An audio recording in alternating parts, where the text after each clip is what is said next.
বাংলাদেশের ইতিহাসে প্রতিটি গুরুত্বপূর্ণ মোড়েই তরুণরা ছিলেন অগ্রসারীর শক্তি। ভাষা আন্দোলন, স্বাধীনতা সংগ্রাম, স্বৈরাচার বিরোধী গণ আন্দোলন কিংবা ভোটের অধিকার প্রতিষ্ঠা, প্রতিটি লড়াইয়ের কেন্দ্রে ছিলেন তারুণ্যের সাহস, আত্মত্যাগ ও নেতৃত্ব।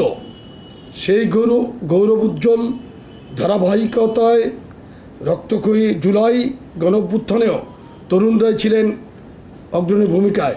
ইতিহাস আমাদের দেখিয়েছে, যখনই দেশ সংকটে পড়েছে, তরুণরাই এগিয়ে এসে জাতিকে পথ দেখিয়েছে।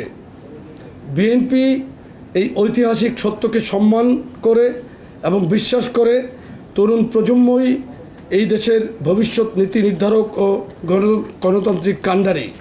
বিএনপি তরুণদের কেবল ভোটার বা জনশক্তি হিসাবেই নয়, বরং রাষ্ট্র গঠনের সহ স্থপতি ও রাজনৈতিক পরিবর্তনের নেতৃত্ব দাতা হিসেবে বিবেচনা করে।